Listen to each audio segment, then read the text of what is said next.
Half of Americans can't cover a $1,000 emergency without going into debt.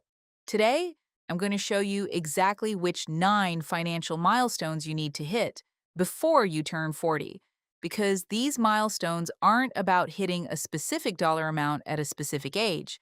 They're about building systems that create lasting stability and flexibility.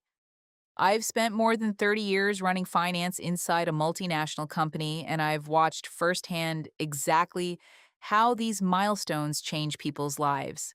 So let's walk through eliminating high interest debt, building an emergency fund, optimizing your career income, full financial automation, estate planning, avoiding lifestyle inflation, financial alignment with your partner, investing in your health, and having a clear financial vision. We've all been there. It's late in the evening, you're bored, scrolling through social media, you see an old friend from school, you look at their post, they've bought a house, you check an old coworker, they've announced early retirement, and you remember they're younger than you.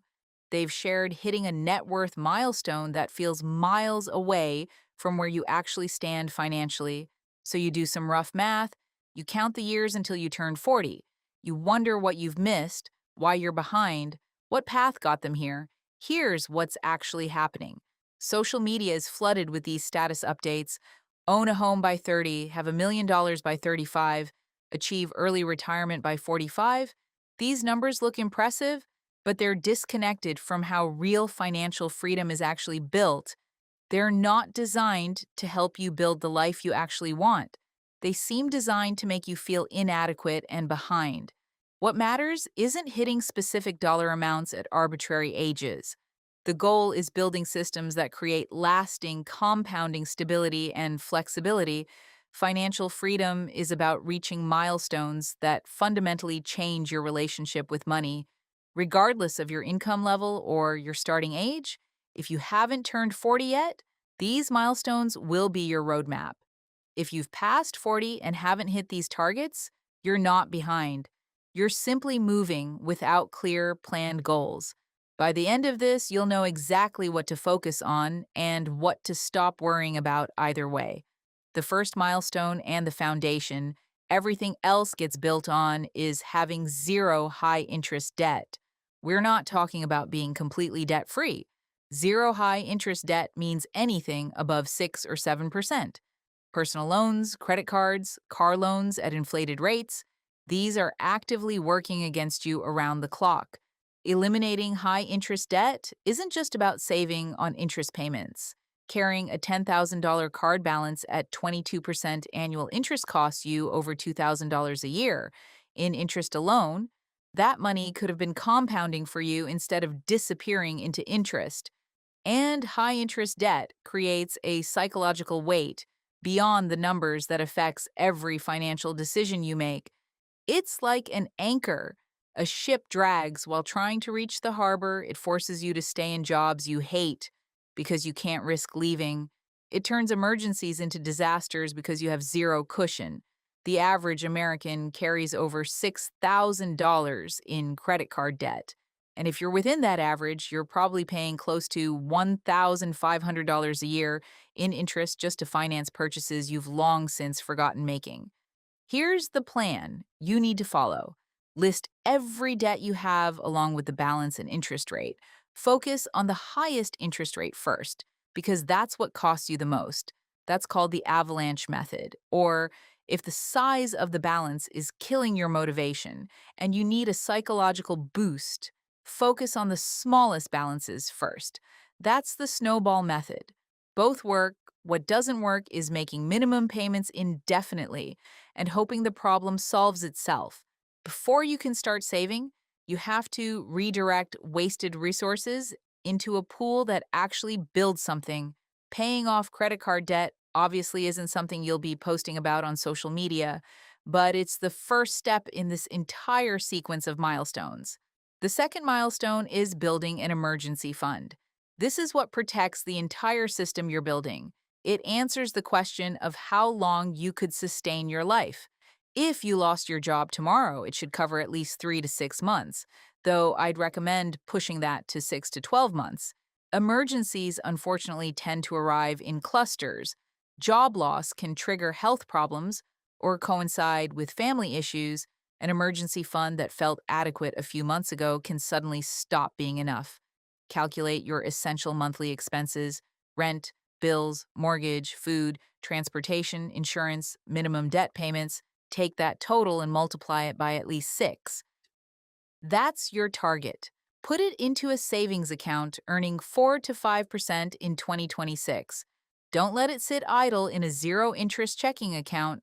Let it keep working for you too. This money isn't for investing, it's not for jumping on opportunities, and it's not for rewarding yourself. It's insurance against the unexpected. And that insurance is what keeps you from starting from zero the moment a real emergency hits. And imagine stretching that fund to 12 months. You'll never again be forced to say yes to a job you don't want out of desperation. You'll be able to negotiate exactly the way you want.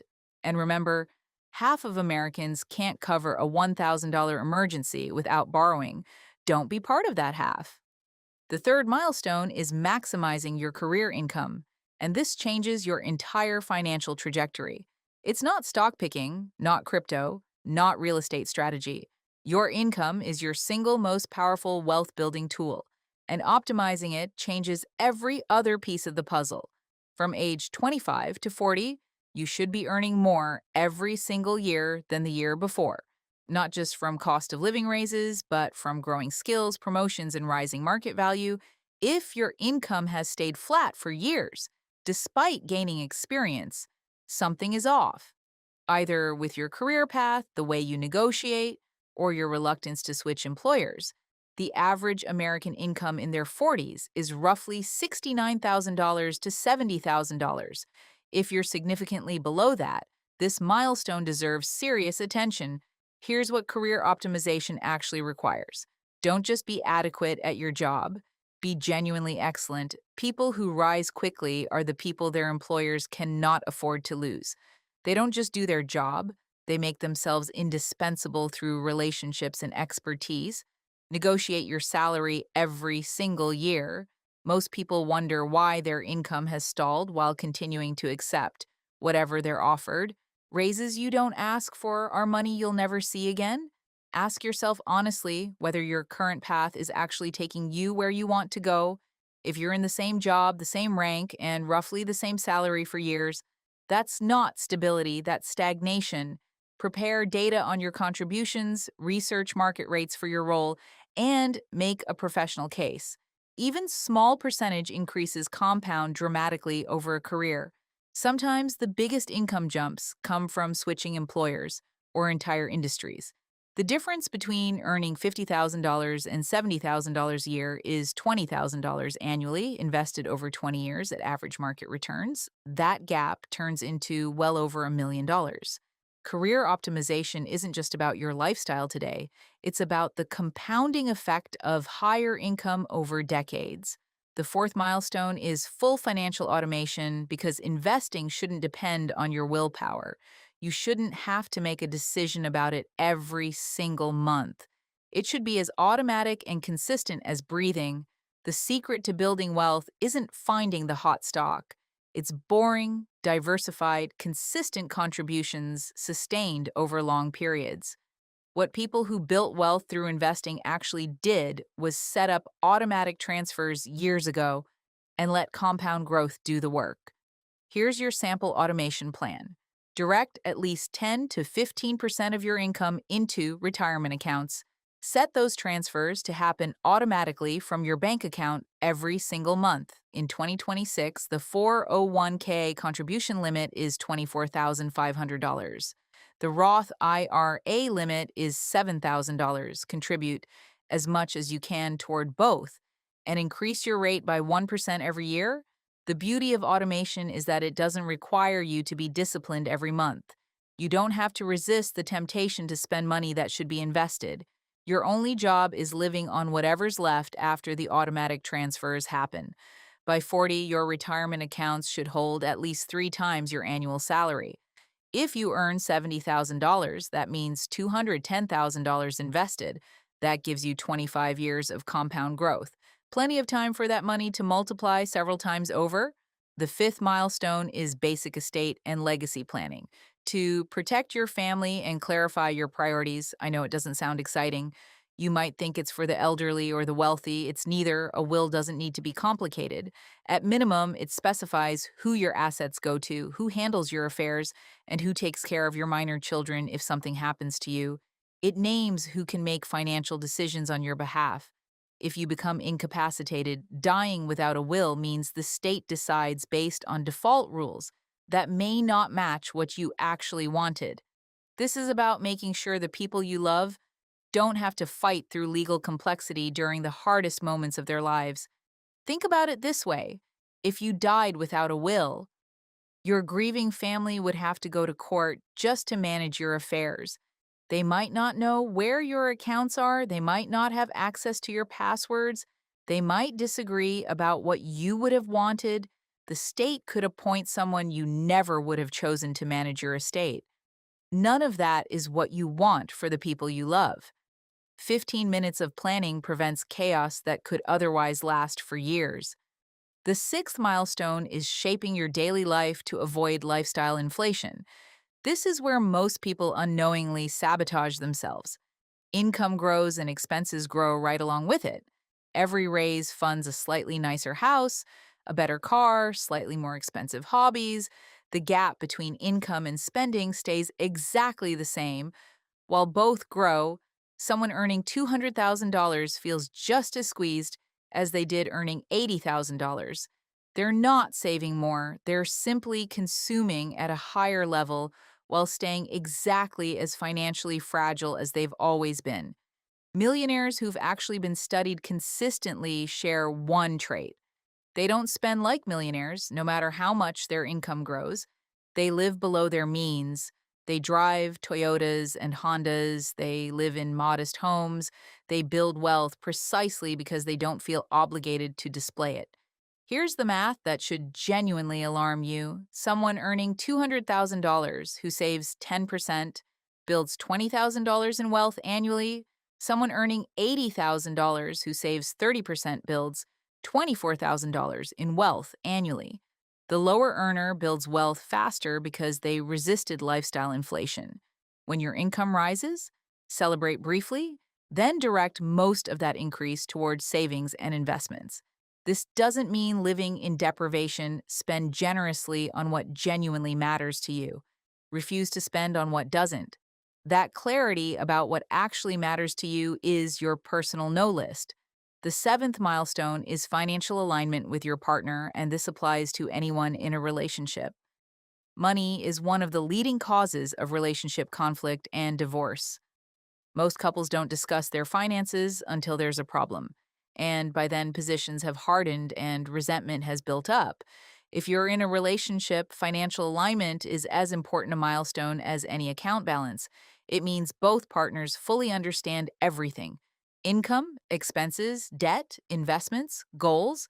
Not one person managing everything while the other stays uninformed. Both people should be involved, both aware, both participating in decisions. Schedule regular money conversations. Hidden finances breed distrust. Transparency builds partnership. If one partner dreams of early retirement through aggressive saving, while the other wants to fully enjoy life right now, that tension will surface sooner or later. When both partners are engaged with the income, you make better decisions. You catch potential problems earlier, you celebrate wins together. Money stops being a point of conflict and becomes something that binds you together instead. The eighth milestone, something usually ignored until the last moment, is investing in your health. It's not technically a financial milestone, but it has massive financial implications. Healthcare costs are one of the biggest expenses in retirement. Chronic health conditions reduce both your earning capacity and your quality of life. The return on investment from healthy habits is enormous. Regular exercise, reasonable nutrition, adequate sleep, stress management — these are essentially free interventions that can potentially reduce your lifetime healthcare costs by hundreds of thousands of dollars. Go for regular checkups, address problems early before they become serious. Think of healthcare as financial planning for your physical self. The most common regret among people in their 60s and 70s is not having taken better care of themselves earlier. They have the money to travel, but not the body. They have the freedom to enjoy life, but chronic conditions that limit what they can actually do. Don't be that person. The ninth milestone brings everything together by having a clear financial vision. What is all of this actually for? What's the point of saving, investing, building a career, hitting these milestones if you don't have a clear answer? You're just accumulating numbers aimlessly.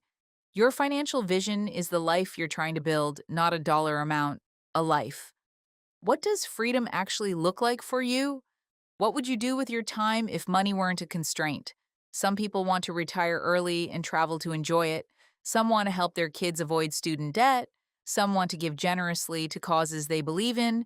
Some want security above everything else, the peace of mind that comes from knowing they're protected against bad days. All of these are valid. Once you have that vision, you can calculate your freedom number, the amount of invested assets needed to sustain that vision indefinitely. The standard calculation is multiplying your annual expenses by 25. If your ideal life costs $80,000 a year, you'd need roughly $2 million invested to sustain that through the 4% withdrawal rule. That number might feel distant. That's fine. The goal isn't to feel bad about where you are, it's having a clear target to work toward. Every milestone on this list moves you closer to that target. Every year of progress compounds on top of previous years. Revisit your vision every year. What you wanted in your 30s will evolve by your 40s. Your priorities will shift as circumstances change. That's not inconsistency. That's growth. Your vision should be a living document that adapts alongside you. These 9 milestones aren't about hitting arbitrary numbers at arbitrary ages. They're about building systems that create lasting financial security. Zero high interest debt removes the anchor dragging you down. A full emergency fund protects you from disaster. Career optimization maximizes your primary wealth building tool. Financial automation makes investing inevitable rather than optional. Basic estate planning protects the people you love. Avoiding lifestyle inflation protects the gap where wealth actually accumulates. Partner alignment prevents money from destroying relationships. Investing in your health extends both your earning years and your quality of life. And a clear vision gives meaning and direction to everything else. If you're approaching 40 and haven't hit all of these, don't panic. These milestones aren't expiration dated, disqualify yourself. If you're late tests, they're checkpoints along an ongoing journey regardless of your age.